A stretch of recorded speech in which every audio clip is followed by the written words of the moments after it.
Hi, Monica!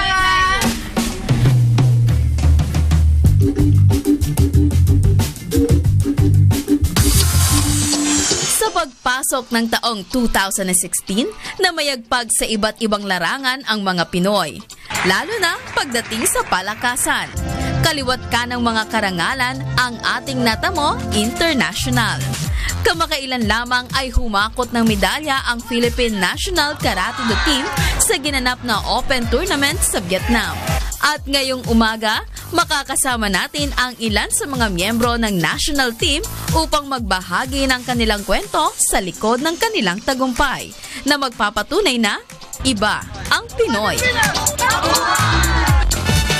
Iba talaga ang Pinoy. At kitang-kita naman doon sa mga medalyang dala ng ating mga panauhin this morning. Good morning po! At ipapakilala ko lang tali at makasama sa bahay ko sino ang ating mga bisita. Of course, kasama natin si Mr. Raymond Lee Reyes, the team manager ng Philippine Karate Do Federation, NSA. Mr. Ali Parvenfar, one of the coaches. Kasama rin natin si OJ De Los Santos. Siya ay nakakuha na silver sa Kata Men Seniors. Hello, congratulations OJ. Kasama rin natin si John Enrico Vasquez, gold from Kata Cadet. And si Jaime Enrique Villegas na nakakuha naman ng gold sa Kata Junior. So congratulations once again. Ang gagaling nyo. You make us proud. And ngayon pag-usapan natin yung sinalihan nyo na competition which was held last May sa Vietnam. Alright. So sir, gaano karami yung mga delegates sa sumali and ilang countries po yung nakalaban natin? Actually, there's 11 countries na sumali po. Wow. Which is Asian karate countries. And then there are 300 participants dun sa event. Because yung mga countries, they send many athletes as they can lift on that event. Tayo po, ilan po yung delegates na sinend natin? Actually, we are only 10 hindi nila natin doon. Wow. And then meron pa kami isang club which is, we are total bali 13 members. At lahat po ng mga medalyang ito po yung napanalunan natin. Yes, yun nga po, on that event, nakapanalo po tayo ng 9 medals, which is we got 2 golds, 3 silver, and 4 bronzes.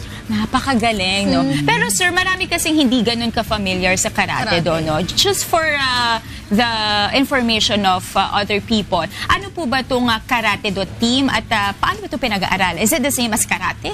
Actually, the same po yan. Karate is part po ng ng karate do rin. At the same time, for your information po, ang karate is now 2020 kasama po sa Olympics. Isa new sport lang po, kakapasok lang po niyan. Okay. Kaya po namin, palad kasi itong age category na ito po yung mga lalaro dun sa 2020. Kaya ang ganda po ng pasok for the Philippines. Wow. And then, yun mo, marami po nagpa-practice ng karate din yan because of yung sport po is one of the top 10 sports sa Pilipinas na recognize ng Philippine sports na priority sports. Ilang months po kayo nag-prepare for this competition, yung nung May? Actually, totoo lang, ito po mga to kasi ay regular national team. Bale, nakatira sila sa isang area, nag-train sila with Sensei Ali. Bale, yung iba rito may 1 year na, may iba naman dito ay nag-training sila within 6 months, before 6 months, medyo intensive training na po. Pero yung iba sa kanila, di ba, estudyante pa. So, yes. paano sir yun? Actually, alam niyo po, totoo po sa karate po, importante rin yung pag-aaral sa amin. Yes, inaano namin ng time, bali nagka-time management kami na may time sila for studies, may time for, kasi hindi naman po habang buhay nasa sports. But at least, makatulong sila in the future sa sports din. Now, kumustahin natin yung mga talagang nanalo, no? I'm sure pinaghirapan nyo yan. Pero gaano ba na kayo katagal nagkakarate do and how did you prepare for the competition? Unahin na natin, ikaw. Ako po, matagal na po ako nag-start mag-karate po. Since like 7 years old po ako nag-start. Ay, wow! Grade 2 po, nung summer po nun. Nag-training po ako ng mahaba-haba rin po for preparing po for the Vietnam Open po. Alright. Ikaw naman? Ako naman po, nag-start po ako since 3 years old po. Ay, ang babata. Yes po. Yun po, yung sa Vietnam po, preparation po is train hard, practice hard. Pero, hindi lang po train hard. Dapat po lagi may disiplina po lagi sa katawan. Matutulog ng maaga, kumain ng tamang pagkain, yun po. Ikaw naman, kumusta yung naging experience mo? Sino yung, do you think, pinaka mahigpit na nakalaban ng Philippines doon sa competition? Yeah, I think that we trained hard for the competition, and I think that we all have the capability to excel further as long as there's discipline, as long as you're committed to what you really are doing, then of course you will succeed. Sir, do you understand Filipino? Hindi ko alam. Hindi ko alam. Naiintindihan mo nga. Naiintindihan ko po ba? Naiintindihan. Ayun, si Sir kasi is also one of the coaches ng ating team. Na I wanna ask po is, nakikita niyo po ba na potential na mga... Okay. Only small words. Just small words. Okay. Sir, do you think Filipinos have great potential in the field of karate do? Of course, they're talented and they really train hard and they really sacrifice for what they do.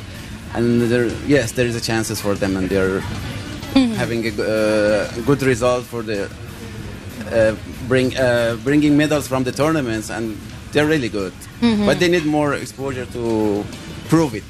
And tulad nga nung lagi ko napapansin, when it comes to contact sports, palagi nag-excel kasi mga Filipinos. Magaling tayo sa mga ganyan. So I really believe na malaki ang potential, lalo na medyo bata pa itong sports na to sa ating bansa. And we're hoping to see more from you guys in the future. So again, sir, para po doon sa mga interesado na matuto ng karate do, paano po sila makakasali at maging kasing galing ng ating mga kasama ngayon? Actually, we have Batang Pinoy activities and also the Philippine National Games. But these events are the one na ginagawa namin for qualifying the athletes.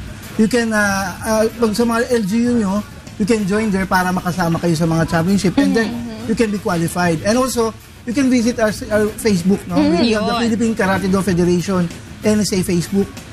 Yun lang po, punta sila doon. And then, tingnan nila yung mga activities. And then they can join around, kasi because we have tournament sa buong Pilipinas, they can join. And then that's the time na baka ma-discover natin.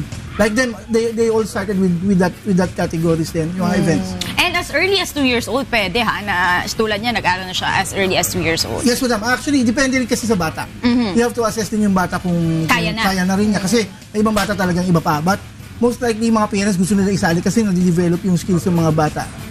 Especially yung pakikiharap sa tao, discipline, yun po. Yun po matututunan nila. Alright. And I'm sure marami po sa ating mga kasambahay ang magiging interesado after makita ang nagkikinangan na mga medalya ng ating mga Panoy. Thank you so much, guys. We enjoyed our conversation. And of course, congratulations again from Good Morning Kuya and UNTV. Thank you po, Mr. Raymond D. Reyes, Ali Porvenfar, OJ De Los Santos, John Enrico Vasquez, Jaime Enrique Villegas. Marami po salamat. And truly, kayo po ay mga iba ang Pinoy. Thank you so much. Kikay? Na-inspire naman ako na mag-karate do. Na-inspire ka mag-karate do? Magsa-sign up nga ako. Sign up ako. Gusto mong umispar sa kanila? Ay, naku, wala akong laban. Sige, ganito lang. Mamili ka sa kanila. Mamimili talaga. Si coach na lang para garantisado. Sige na nga, lumabas ka na. Mag-away kayo doon. Mag-aaral ako.